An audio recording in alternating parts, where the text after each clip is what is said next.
أعوذ بالله من الشيطان الرجيم.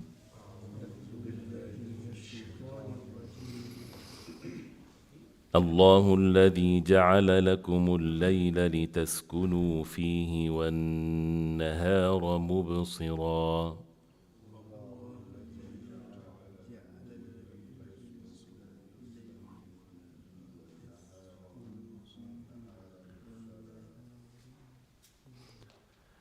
إن الله لذو فضل على الناس ولكن أكثر الناس لا يشكرون.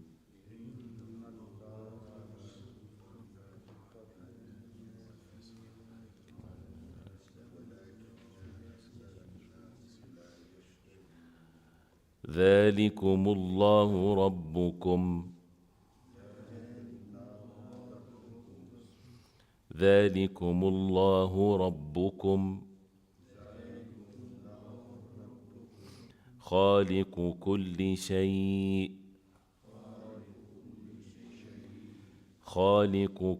شيء لا إله إلا هو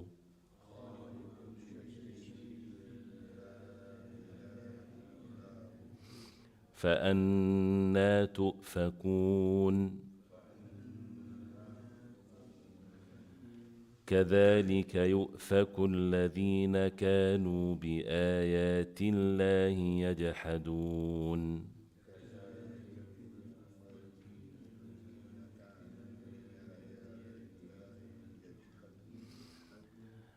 الله الذي جعل لكم الأرض قرارا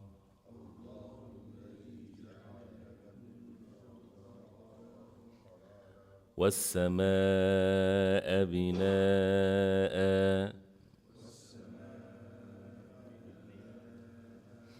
وصوركم فأحسن صوركم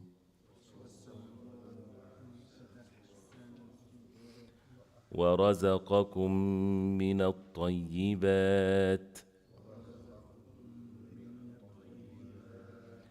ذلكم الله ربكم فتبارك الله رب العالمين.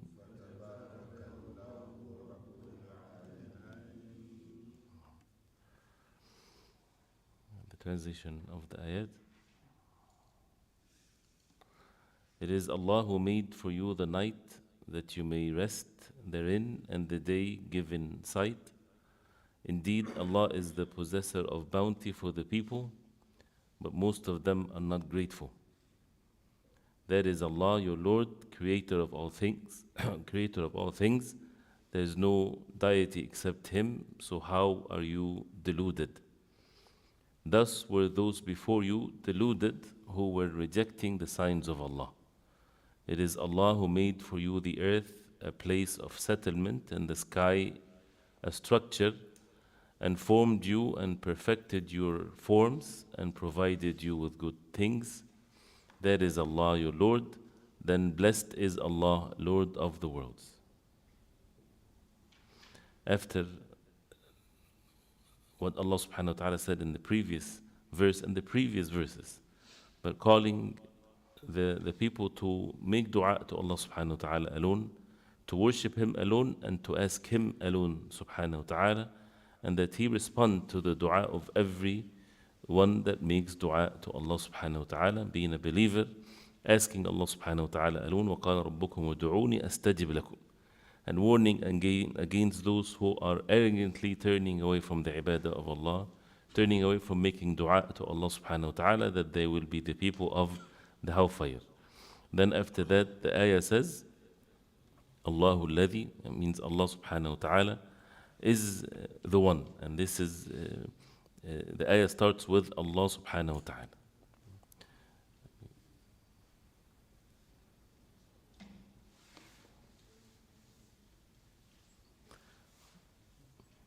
الله الذي جعل لكم الليل لتسكنوا فيه والنهار مبصرا. Now the ayat will talk about some of the actions of Allah subhanahu wa ta'ala, some of the attributes of Allah subhanahu wa ta'ala, that is leading, and also before that it's already been established from the beginning of the surah. So we don't need to find a verse in the middle of the surah to prove that Allah subhanahu wa ta'ala is the only one worthy of worship. It's in every verse from the very beginning, but one evidence after the other, purifying the hearts with one verse after the other if we reflect upon the meanings of it. So here these verses is talking about the actions of Allah and the attributes of Allah subhanahu wa ta'ala that would lead the heart and purify the heart to be in such a full conviction that Allah subhanahu wa ta'ala is the only one worthy of worship. So then when the actions comes in place, there is nothing but full submission to Allah. What we are suffering nowadays when it comes to the ahkam, to the rulings, to the halal and to the haram, and to be obedient to Allah subhanahu wa ta'ala, the lack of that among ourselves, among the ummah, is because these likes of verses are not well established in the heart. This is what the heart is supposed to be filled with. Once the heart is filled with these meanings of these ayat, the physical actions just requires full submission to Allah, which is the easiest thing, as we said yesterday. The easiest thing for the believers is to submit to Allah subhanahu wa ta'ala. And the most difficult thing for hypocrites or for those who have weak iman is to submit to Allah subhanahu wa ta'ala. So how can we make this the most easiest thing for us? This is how the Quran that was revealed to the Prophet ﷺ in Mecca, establishing in the hearts of the believers this full submission to Allah. If we know Allah subhanahu wa ta'ala, not just in some instructions, but if we fill our hearts with this. Because also as we learned, وَلَكِنَّ أَكْثَرَ النَّاسِ لَا يَعْلَمُونَ, most people do not know is not the information. Most people do not act upon what they know. That means their hearts is not full of that certainty that would make them have that full submission to Allah subhanahu wa ta'ala. So when we listen, these verses is very straightforward, very clear. And the tafsir of it is very clear. But we need to reflect. We need to make tadabbur and to reflect upon these meanings and to open our hearts for these meanings to penetrate and to stay there. So Allah subhanahu wa ta'ala says, Allah, the ayah starts with Allah. Means none but Allah subhanahu wa ta'ala. Alladhi, He is the one. جَعَلَ لَكُمُ اللَّيْلِ, He is the one that made for you. جَعَلَ لَكُم, not just جَعَلَ اللَّيْل, not that He made the night. No, He made it for you. And this is the constant maintenance of this world, if it's correct to say maintenance, tadbir, from Allah subhanahu wa ta'ala for the human beings. For what reason? It's going to be mentioned. For them to worship Allah subhanahu wa ta'ala alone. Allahu alladhi ja'ala lakumul layla. Al-layla is the night. لِتَسْكُنُوا فِيهِ. Al-lam here is lam al-ta'lil. What's the reason for it? So that you taskunu. Taskunu, this is present tense. For you to have sukoon. As-sukoon is the opposite of too much movement. That means it's a time for settling, a time for rest. Not many things are moving. And sukoon is also in the heart, for the heart to have that sukoon with the ibadah to Allah subhanahu wa ta'ala during the night. And during the day is what's the norm of the people, that they go out and they seek the provisions of Allah. This is the norm. Some people, their work is during the night. But the ayat or the ahkam is based on the norm. This is how things are on the face of earth. لِتَسْكُنُوا فِيهِ, so that you have sukoon. And sukoon, that means not too much movement, which is the meaning of rest. وَالنَّهَارَ مُبْصِرًا, and النهار, which is the day, مُبْصِرًا. مُبْصِرًا from the basar. The daytime does not have a way to see, but مُبْصِرًا, that means it's light. You have the ability to see. If you don't have any of these electricity and things like this, things become really, looks very dark. And this is how things are. So Allah subhanahu wa ta'ala made the day mubsiran, as Ibn Kathir rahimahullah says, mudi'an, light, for you to be able to seek provisions from Allah subhanahu wa ta'ala, to travel, to work, to do all kinds of things. Inna Allah ladu fadlin ala nas. Indeed, Allah subhanahu wa ta'ala, inna Allah ladu fadlin. Dhu fadl, the owner of the bounty. Ladhu fadl, for sure, definitely, no doubt. He's the owner of every bounty, because everything is by Allah subhanahu wa ta'ala. Ala nas, upon the people. وَلَكِنَّ أَكْثَرَ النَّاسِ لَا يَشْكُرُونَ. But most of the people, they are not grateful to Allah subhanahu wa ta'ala.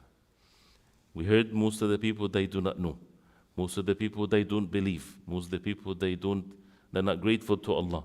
So prepare yourself when you reflect upon these ayats to be among the few of the people on the face of earth. If a person is not willing to be in some situations to be among the outcast, among the few, then the iman is not going to be established in the heart. Even if the believers are superior and well established and they are the majority in a place, we're talking about in the heart. This is the covenant of al-iman. You're not being a believer because this is what the norm is, or because people like you, or because everything looks fine. What if you're the only one? What if you are among the few? And the more the person perfect his iman, the more that he will be among the few. Even though the matter is supposed to be very clear, and we all wish to be among those who are grateful to Allah subhanahu wa ta'ala perfectly, believe perfectly, have the perfect knowledge, but it's the weakness of the human beings that we need to overcome by seeking help from Allah subhanahu wa ta'ala alone. Imam al-Sa'di rahimahullah, he says, تدبر هذه الآيات الكريمات. Reflect, ponder over these blessed verses. We have to put that effort. This is an act of worship, to reflect, not just to read it, not just to, I know. If you ask any Muslim, who's the one that made the night and the day? Allah subhanahu wa ta'ala. We all know this. So it's not by I know. No, we need to reflect, make it part of our action and our hearts. That shows the vast mercy of Allah subhanahu wa ta'ala, and it shows how ungrateful we are, because we're supposed to be grateful to Allah with every breath we take. But Allah subhanahu wa ta'ala is the most merciful. If a person is obedient to Allah, he's grateful to Allah. And whoever is not, then he is ungrateful to Allah subhanahu wa ta'ala. And the things that Allah subhanahu wa ta'ala did for the human being. Allahu alladhi ja'ala lakum al-layla litaskunu fihi wan-nahara mubsira inna Allah ladhu fadlin. And ladhu fadl, the fadl is something that we cannot even imagine the end of it, because it's mentioned as nakira, ladhu fadl. Not a specific fadl, but the bounty of Allah subhanahu wa ta'ala, no limits to it whatsoever. على الناس ولكن أكثر الناس لا يشكرون. لا يشكرون. Why they're not grateful? Because of their ignorance and because of the ظلم. When Allah subhanahu wa ta'ala created the human beings, and إن عرضنا الأمانة على السماوات والأرض, and the amana has been presented to the heavens and the earth and the mountains, فأبين أن يحملنها, they refused. وحملها الإنسان إنه كان ظلوما جهولا. The two things, the human beings are ظلوما, too much of wrongdoing to himself and others, and too much ignorance. And as human being, do we like wrongdoing? In principle, nobody would say, I love wrongdoing, regardless of what is the wrongdoing. No human being would say, I love injustice. There's no such a thing. Allah subhanahu wa ta'ala already put inside of us to hate injustice, to abhor these types of evil things. This is in the worst person on the face of earth. He would also have this in his heart. But because of his sins and so on, he would like what is made fair seeming to him. So when we say that the human beings, he's dhaluman and he's jahulan, right? So this is in each and every one that we don't like this. So how can we change this in ourselves? This is a question which is basically by following the words of Allah subhanahu wa ta'ala. And it shows that when a person is ungrateful to Allah, this is not why this is happening. This is our own actions. We're supposed to be grateful to Allah subhanahu wa ta'ala. وَقَلِيلٌ مِّنْ عِبَادِيَ الشَّكُورِ, as Allah subhanahu wa ta'ala said. The next ayah, ذَلِكُمُ اللَّهُ رَبُّكُمْ خَالِقُ كُلِّ شَيْءٍ لَا إِلَهَ إِلَّا هُوَ فَأَنَّ تُؤْفَكُونَ. And ذَلِكُمُ اللَّهُ رَبُّكُمْ is repeated. ذَلِكُمُ اللَّهُ, this is Allah subhanahu wa ta'ala, this is Allah subhanahu wa ta'ala, your Lord, the one that did all of this. ذَلِكُمْ, that is, to make sure that this is very clear, Allah subhanahu wa ta'ala is the one that is worthy of worship. Rabbukum is your Lord. So when Allah is mentioned and Rabb is mentioned, both, that means one refers to the one to be worshipped, Allah subhanahu wa ta'ala. The one to be worshipped with perfect love and perfect submission. All of that is the meaning of Allah, or the root of it comes from this. From aliha, ya'lah. That means when you have the perfect love to the one that you worship, Allah subhanahu wa ta'ala. And He is Rabbukum, He's your Lord. That means He's the one that created you. He's the one that provides for you. He's the one that made the night and the day. This is all from the rububiyyah of Allah, that He's the Lord of all things. So therefore He's the only one worthy of worship. خَالِقُ كُلِّ شَيْءٍ. So the af'al, the actions of this is by Allah. So when you see the night is coming or the morning is coming, you witness with your heart that who's the doer of this is not the the sun is coming this way and going. Of course it is, but who's the one that is moving this? Who's the one that is making this action to happen? Allah subhanahu wa ta'ala. So the believers, they see that with their hearts, they witness it. So when you witness the actions of Allah, it leaves you with you cannot, when someone sees the actions of Allah. If people see Allah subhanahu wa ta'ala, how would they react? How would they live on the face of earth if they see Allah? Well, we're seeing the actions of Allah. And that's why أعبد الله الإحسان, the level of good doing, أن تعبد الله كأنك ترى, that you worship Allah as if you see Allah. And if you don't see Allah, which is the reality in this life, then فَإِن لَمْ تَكُنْ تَرَهُ فَإِنَّهُ يَرَاكَ. He sees you. So Allah subhanahu wa ta'ala sees us. And what are we seeing? We're seeing the actions of Allah, and we're seeing the ayat of Allah, and we're seeing the ayat of Allah subhanahu wa ta'ala in the Quran. So we worship Allah as if we see Allah. We don't need to see Allah subhanahu wa ta'ala in this life to worship Him, because we're seeing the actions of Allah. ذَلِكُمُ اللَّهُ رَبُّكُمْ. Otherwise, who is moving all of this? Things does not happen by itself. Whoever says that things happens by itself perpetually like this, he lost his mind. There's nothing happens by itself. أَمْ خُلِقُوا مِنْ غَيْرِ شَيْءٍ. Nothing does not do anything. Right? So there's a creator of the heavens and the earth, and those who say that it's created by Allah and He left it. No, there's no such a thing. إِنَّ اللَّهَ يُمْسِكُ السَّمَاوَاتِ وَالْأَرْضَ أَن تَزُولَ. Allah subhanahu wa ta'ala holds the heavens and the earth from perishing, from destroying, from the skies to collapse on the earth, for the oceans to drown everybody. The maintenance of the air that we breathe, the day and the night, all of that is the actions of Allah. So the real successful one, that Allah subhanahu wa ta'ala guides his heart, that he sees, witness af'alullah, the actions of Allah subhanahu wa ta'ala, and it's far beyond than even these major signs of Allah, even what's in your heart, every movement in our life, everything, a person witness the actions of Allah. That Allah subhanahu wa ta'ala sent someone to bother you today or yesterday. This is from the actions of Allah. This human being is not to be relieved from his responsibility, of course, but Allah subhanahu wa ta'ala is the one that decrees all matters for great wisdom behind it. ذَلِكُمُ اللَّهُ رَبُّكُمْ خَالِقُ كُلِّ شَيْءٍ. He's the creator of all things, no exception. لَا إِلَهَ إِلَّا هُ. There's no one worthy of worship except Him. So since there's no Rabb, no Lord except Allah, therefore the only one that you turn to in seeking help, in ibadah, in dhikr, in dealing with people, in everything, is Allah subhanahu wa ta'ala. La ilaha illahu. And this is the tawheed that does not leave anything except that everything is by Allah, therefore everything is for the sake of Allah. There's nothing left for the human being in the hearts of the believers. فَأَنَّ تُؤْفَكُونَ. After, if we just reflect upon this verse, and again it's from the beginning of the Quran, فَأَنَّ تُؤْفَكُونَ. Anna is a letter that refers to how can you be in whatever comes after Anna. Anna gives the meaning of something far to happen. That tu'fakun is that how can you turn away from the tawheed of Allah after all of this? How can someone, al-ifk is when something is false, when something is away. And here it refers to something that goes against or turned away from the tawheed of Allah subhanahu wa ta'ala. كيف تصرفون. How can you be taken away from the worship of Allah subhanahu wa ta'ala when the matter Allah subhanahu wa ta'ala made it very clear to you? And most of the people of decency they have still some decency in their hearts, which is most of the human beings. They believe in the rububiyyah of Allah, that they see that all of this is by Allah subhanahu wa ta'ala. So how can you worship other than Allah? Why would you believe that other than Allah subhanahu wa ta'ala has the power to do things, so you would worship them? كَذَلِكَ يُؤْفَكُ الَّذِينَ كَانُوا بِآيَاتِ اللَّهِ يَجْحَدُونَ. This is how yu'fak. Again, yu'fak is those who turn away from the tawheed. This is how they are. الَّذِينَ كَانُوا, those who were بِآيَاتِ اللَّهِ يَجْحَدُونَ. They are with regards to the ayat of Allah, the signs of Allah, يَجْحَدُونَ. They deny the ayat of Allah subhanahu wa ta'ala. And al-juhud is when someone denies something, when someone denies that you did a favor for him. يعرفون نعمة الله ثم ينكرونها.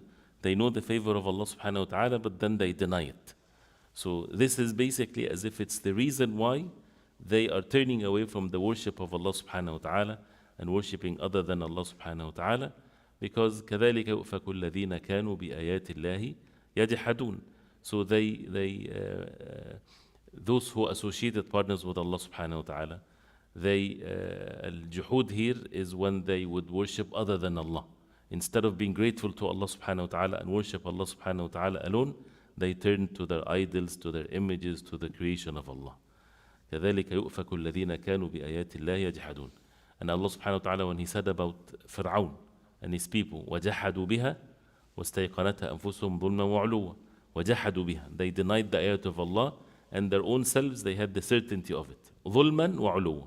Because of the dhulm, wrongdoing, and arrogance. So the arrogance makes the person deny a favor when inside, deep, they know that this is with certainty. When someone, again, do a favor for you, and you don't want to humble yourself. A wife, for example, doesn't want to humble herself to her husband when she cannot live without him, if she's a true believer, right? And she would deny, for example, his favors to her. And at the same time, he's not reminding her of his favors. But, Allah subhanahu wa ta'ala commanded us to be grateful. And the same thing, everyone, is grateful to whoever does a favor for him. And Allah subhanahu wa ta'ala is the bestower of all favors. كَذَلِكَ يُؤْفَكُ الَّذِينَ كَانُوا بِآيَاتِ اللَّهِ يَجْحَدُونَ. Then another ayah from the actions of Allah that requires to reflect upon. Allah, Allahu الَّذِي جَعَلَ لَكُمْ. Again, جَعَلَ لَكُمْ. He's the one that made for you. Al-arda qararan. Al-ard is the earth. Qararan, mustaqarran, a place that you're not being, every time you walk, you flip on your face, or you slip away, or you're able to sit and walk. And this is how Allah subhanahu wa ta'ala made the earth. وَالسَّمَاءَ بِنَاءً. And السَّمَاء, the heavens, the skies, بِنَاءً. بِنَاءً, structure, like a ceiling.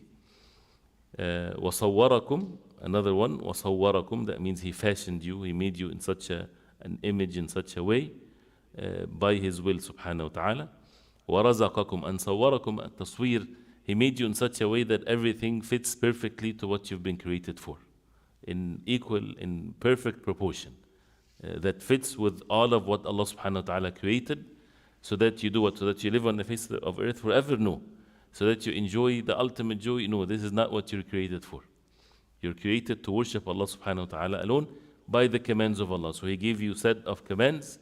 He created you in such a way that you can perfectly go over and apply these commands from Allah subhanahu wa ta'ala perfectly, and everything else is created for you to be able to worship Allah in the most perfect way. And that requires struggle and patience, yes. And you see how the human beings did on the face of earth. When it was just barren land, or land like even this land that we live in, it was just jungle and trees and things like this. See how the human beings, they built structures and they made roads and made their life. They have the ability. Human beings, they have the ability by the will of Allah subhanahu wa ta'ala. So how can they deny that they are not able to worship Allah, or it's difficult for them to worship the Creator of the heavens and earth? وَصَوَّرَكُمْ فَأَحْسَنَ صُوَرَكُمْ. He perfected how He created you and your appearance and everything. وَرَزَقَكُمْ مِنَ الطَّيِّبَاتِ. And He provided you from الطَّيِّبَات, from the pure things that you eat. And this is another means of reflection. Look at what you ate this morning, or you didn't eat and you will eat it still. Look at it. And Allah subhanahu wa ta'ala commanded us to look at the food. So to look at it in a way that would humble yourself. Look at how the fruits and the vegetables and the meat and all of these things.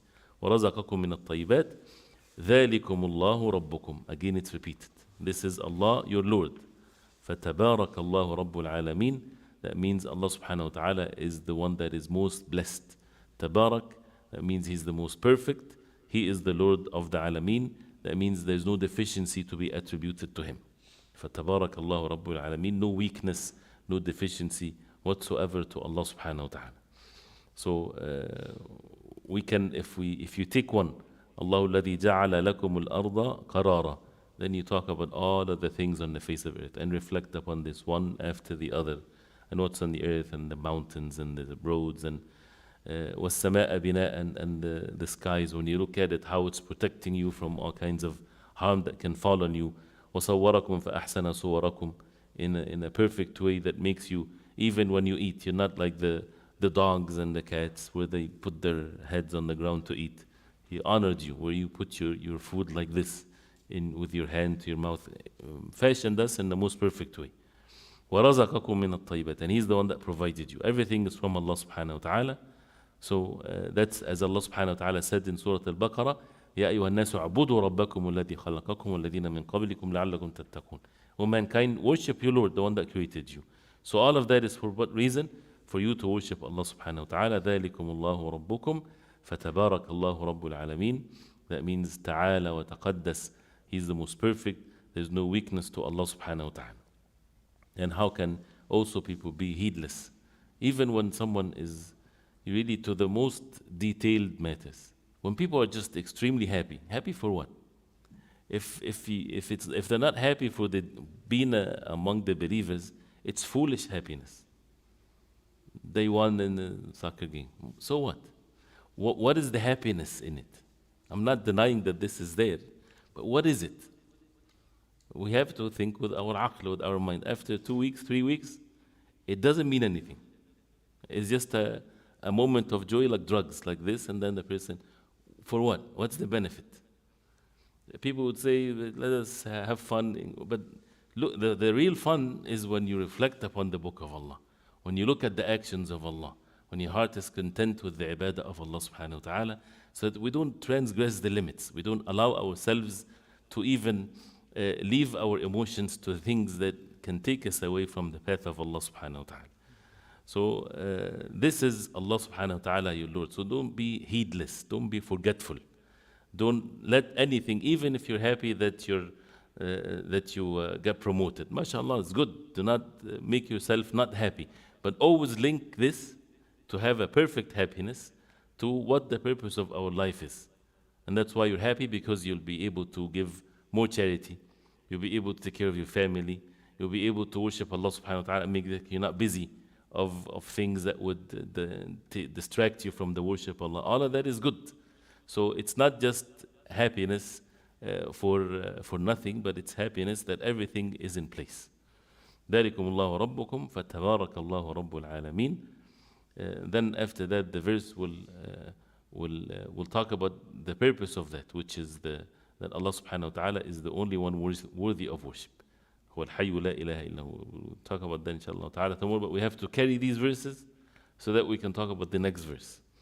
So can we say that if we read, like the Sahaba radiallahu anhu, they would read verses, they would learn the meaning of it, and they would know how to act upon it, and then they go to the next set of verses. Where's the actions here? There's a whole bunch of actions. And the actions doesn't have to be physical. The more important is the actions done by the heart. So if a person reads these ayat and keep on repeating it, if he goes out of the masjid and drive his car, he sees the skies, he sees the earth. He's witnessing with his heart the actions of Allah subhanahu wa ta'ala. Everything, wind comes like this. Don't say, oh, the wind is strong. Your heart is doing something else. The Prophet alayhi salatu wasalam, he would say dua when there is wind. Allahumma inni as'aluka khayraha wa khayra ma ursilat bi wa a'udhu bika min sharriha wa sharri ma ursilat bi. Oh Allah, I ask you the best of it and what it has been sent for. The wind is not, it has been sent. Not that it just happened. Allah subhanahu wa ta'ala is the one that sent the wind. It's beyond what we can even comprehend. Human beings, I cannot do these things. But this person would say, just this one, simple wind that hit my face when I walked out of the door. Allah subhanahu wa ta'ala sent this? Yes. You as a human being, you cannot have a human being to control all of this. But Allah subhanahu wa ta'ala is the doer of all things. So you witness that, you see that with your heart. Yes, we would fall in forgetfulness as normal, as being human beings, but to constantly attribute everything to Allah subhanahu wa ta'ala, as the verses are calling us to be like this. And that's how a person, if he's like that, the time of the salah comes, he's not going to neglect the salah. If he is always witnessing the actions of Allah, then Allah subhanahu wa ta'ala is calling you to make salah. Would you say no? Would you say I'm busy with something else? There is no way. If a person would have this in his heart, and this is how to make it easy for us to submit to Allah subhanahu wa ta'ala. If someone offers you something haram, and you're constantly witnessing the actions of Allah subhanahu wa ta'ala, the easiest thing is to turn away from it. This is foolishness, to be sinful, to disobey Allah subhanahu wa ta'ala, because Allah subhanahu wa ta'ala is the Lord of the Alameen. So how can I disobey Him? How can I turn away? That's فَأَنَّ تُؤْفَكُونَ. And even though if فَأَنَّ تُؤْفَكُونَ for the disbelievers, how can you turn away from the tawheed of Allah? The same thing in the category of sin. How can you disobey Allah subhanahu wa ta'ala when you witness always the actions of Allah subhanahu wa ta'ala, and to see how ungrateful a person is when he is not reflecting and not acting upon what Allah subhanahu wa ta'ala commanded us. Because when you see these favors of Allah, imagine there was no awamir or nawahi. There's no commands and there's nothing for you to be forbidden from. It'll be the most difficult thing to be grateful to Allah. Because how can a person be grateful to Allah when it's with every breath we take? No one can fulfill really the meaning of gratefulness to Allah subhanahu wa ta'ala. وَإِن تَعُدُّوا نِعْمَةَ اللَّهِ لَا تُحْصُوهَا. If you count the favors of Allah, you won't be able to count them. So you see, then you witness the mercy of Allah. How merciful He is, that He made it so easy for us to be grateful to Him. With these simple deeds that means nothing. It's so simple. It's so easy. But to Allah subhanahu wa ta'ala, Allah make it so much of great deeds that makes you be grateful to Allah if you make your salah, if you're obedient to Allah, if you're away from haram, if when dealing with others you deal with them with good manners, and so on. Then you are grateful to Allah, and for the fact that in your heart you know, you believe that you can never fulfill it in as far as the magnitude wise of it.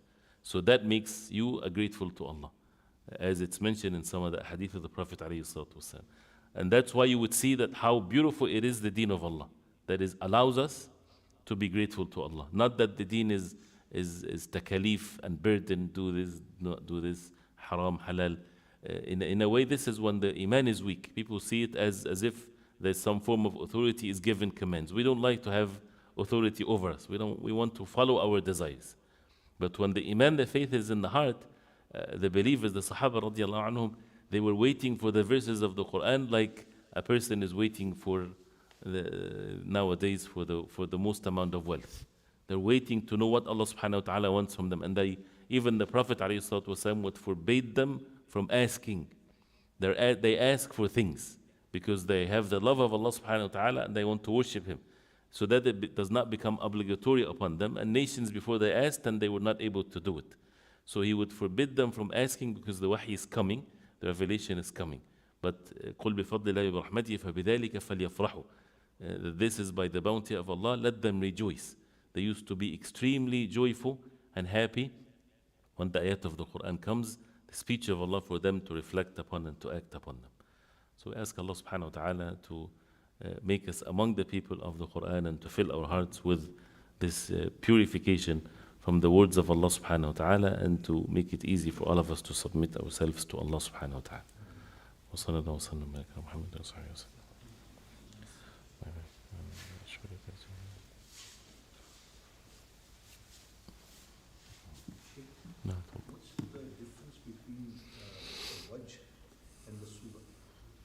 Al-Wajh is the face, and the Surah is the image.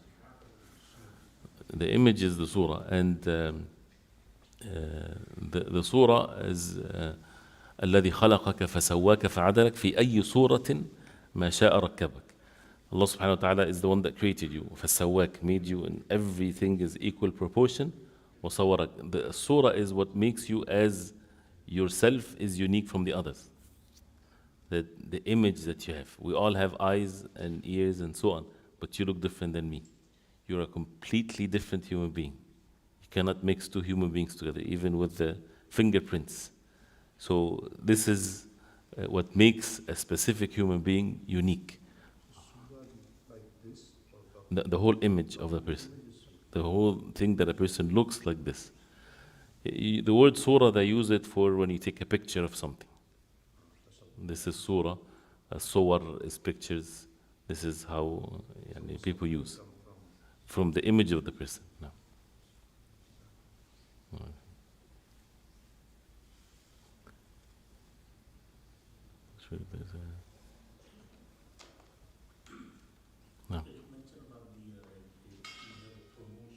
Mm-hmm.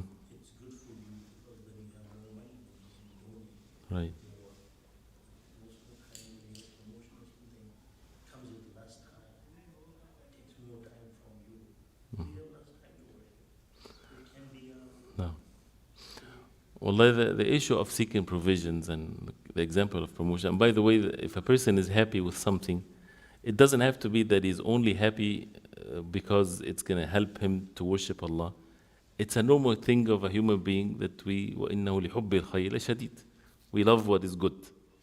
So it's not sinful when someone is happy when Allah subhanahu wa ta'ala provided something of worldly benefit for him. But then the reason comes in place. The religious heart would put things in the right, perfect way. So why am I happy? It's because of this. But also, yes, a person might have thinking that I wasted so much of my life for me to be promoted, for seeking provisions from Allah. No, it's not waste of life, because this is how Allah subhanahu wa ta'ala created us. And that's part of the deen of Allah. And Allah subhanahu wa ta'ala commanded us to seek provisions from Allah. The provisions does not fly in the air and comes to the person. It becomes part of the perfect way of life when someone would seek provisions and work. And some of the Sahaba radiallahu anhum would come back from seeking provisions from Allah from work at Maghrib time. So they would travel for many, many days. And Abu Bakr radiallahu anhu would even leave the Prophet alayhi salatu wasalam to travel for months and come back, seeking provisions from Allah. But how they were when they were seeking these provisions? Were they two different people or more? When they're working, they're one person. When they come to the masjid, different person. No, they're all the same. When it comes to the obedience to Allah, and there's the dhikr of Allah, the salah time comes. Why there's long time between Fajr and Dhuhr? So this is not waste, actually it's the opposite. And it helps the person to fulfill the deen of Allah subhanahu wa ta'ala. And it's a good, healthy feeling to feel, oh, I'm wasting my life. It's a good thing to feel that way, not in a negative way.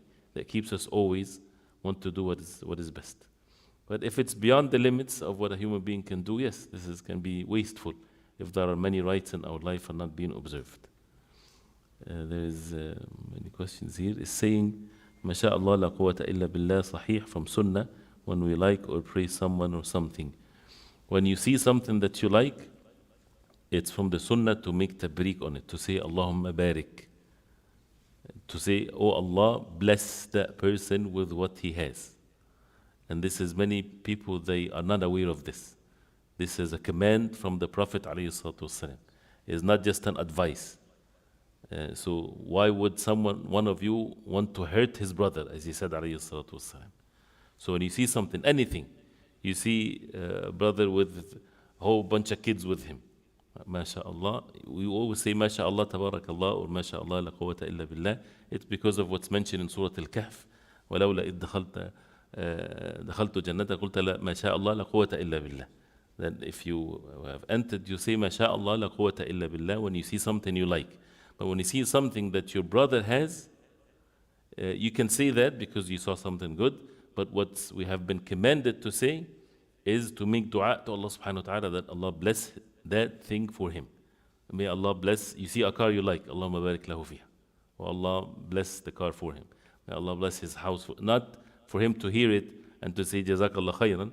No, you do it sincerely from your heart to Allah subhanahu wa ta'ala. You're asking Allah subhanahu wa ta'ala for this. And when someone said, when he taught his children to be like this, you're teaching your children to be totally away from hasad and envy. And you teach them every time they, oh wow, look at this. Say Allahumma barik lahu fi. Allah bless it for him.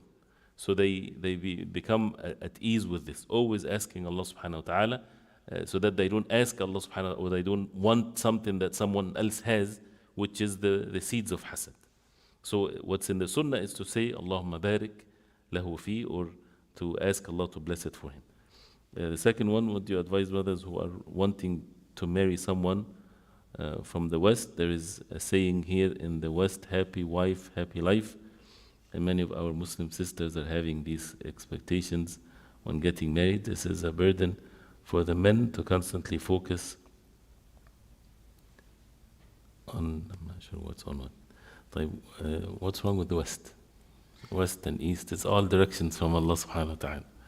So I guess basically if a person marries a Muslim, should marry a Muslim woman, a righteous woman, so that she can protect his household and raise his children to be righteous.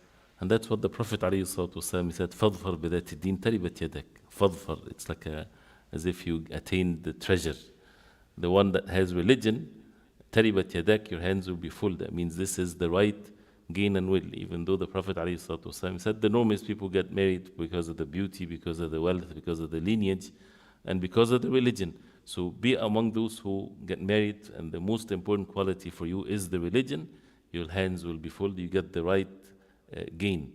And the religion is not actions here and there, because some people, they misunderstand this. The religion is what is that thing that moves this wife or this woman? Is the religion or something else? She's in full submission to Allah. Once you know that this is what Allah subhanahu wa ta'ala wants from her, she submits herself. The same thing when it's said to the guardian, to the wali of the woman, إِذَا جَاءَكُمْ مَنْ تَرْضَوْنَ دِينَهُ وَخُلُقَهُ. If comes to you someone that you are pleased with his religion and his akhlaq. For the man, al-akhlaq is mentioned more as an extra thing here. His religion, that means he submit to Allah subhanahu wa ta'ala. The religion is the thing that drives him to do whatever is and he humbles himself to this ilm, to this deen. And akhlaq. Why? Because he is supposed to be in charge of the household. So if you have bad manners, this is the worst suffering for a righteous Muslim woman. Not for every woman, because any woman else will just dump that person and go somewhere else. But for a Muslim woman, she's supposed to be obedient to her husband, and she's supposed to fulfill his rights. And if he has bad manners, that's the worst thing ever. So that's why the importance of having someone that has good manners. So if the question is about Muslim men going to marry, for example, non-Muslim women, for the Muslim woman, then she should be happy if that's happening, because that person is not really someone that you want to marry. Someone that is going after the desires of this world, that is not going after righteousness and obedience to Allah. And happy wife, happy life, not necessarily. But righteous wife is one of the means of happy life. And that's what the Prophet ﷺ, he said that this is from the delight of this dunya, is to have a righteous wife. And the same thing for the wife to have a righteous husband. And no one ever says that marriage life is a life of happiness. There's no such a thing. Life is a test. So people have to be patient with each other. So not every single struggle and she says this and he says this, life becomes miserable. This is how life is.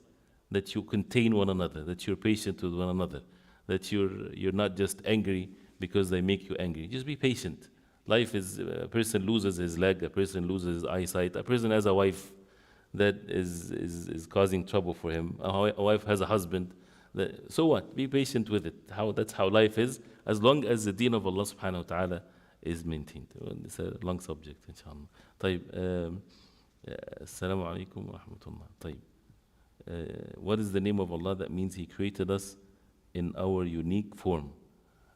Al-Musawwir, you can say that.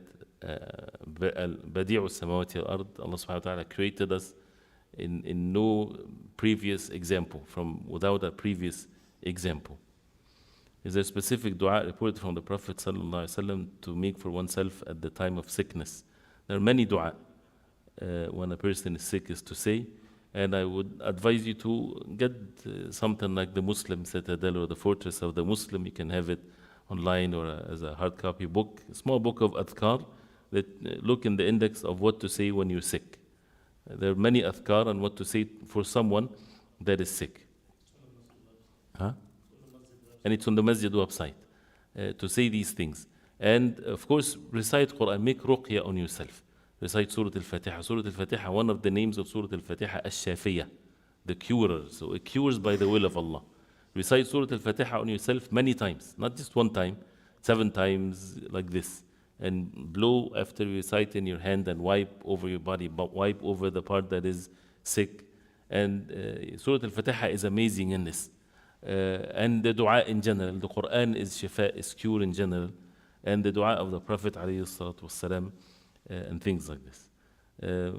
Question, my son asked me if he can make dua for Morocco to win the World Cup. Reminded me of, forgot, subhanAllah. Okay, then after they win, what happens?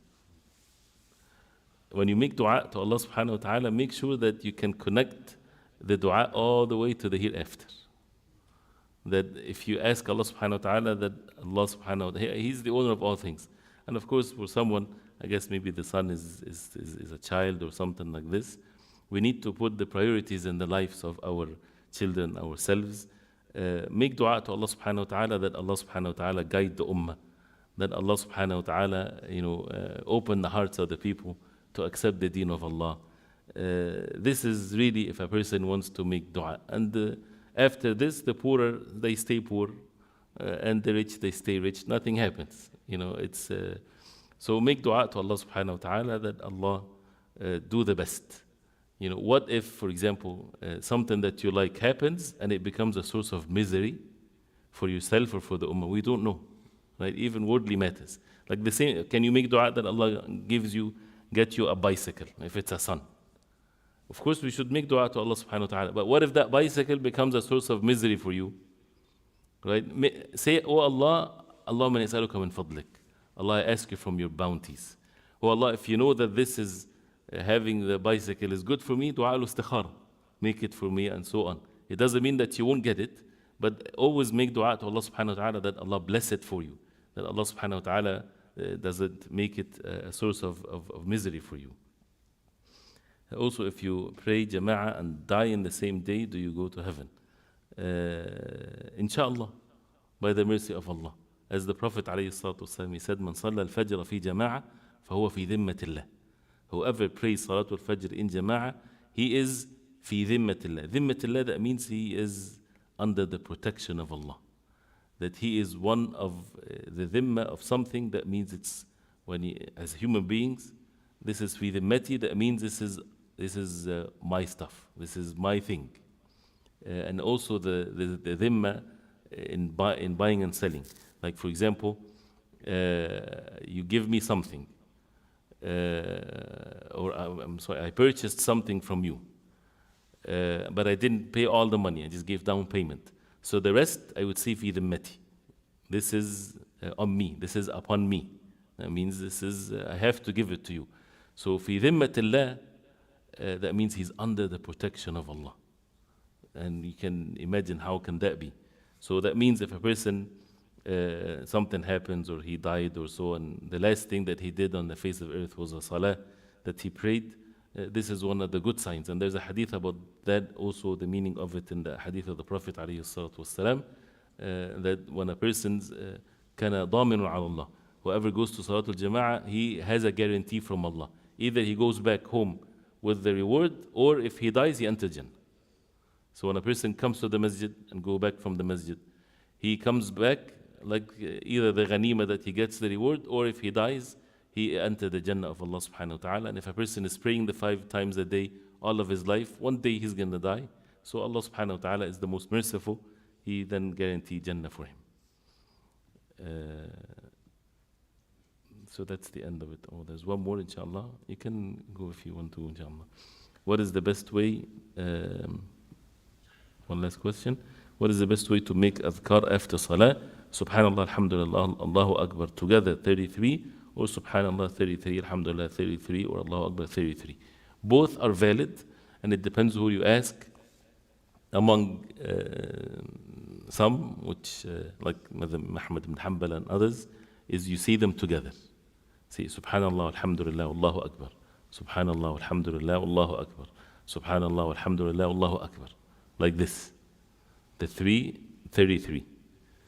But you can also say it separate, and to use both as a way to break sometimes so that you're not bored, or it revives certain things in one's heart. So you can change once in a while, but both are valid ways to make the adhkar. But before you go to sleep, you don't say them together. Before you go to sleep, is Subhanallah separate, Alhamdulillah separate 33, Allahu Akbar 34. But after the salah, you can combine them, or you say them separate. وصلى الله وسلم وبارك على محمد وصحبه وسلم. السلام عليكم ورحمة الله. After saying Allahu Akbar 34 times, do we have to say La ilaha illallah wahdahu la sharika lahu? No, before going to sleep, you don't say after the tasbih and so on, you don't say La ilaha, only in the salah. Allahu Akbar 34 times and That's it. No. Barakallah feekum. You said Sura Fatiha, right? Yes. When you're sick, something. Right. Surah Fatiha. Surah Al-Fatiha. It's one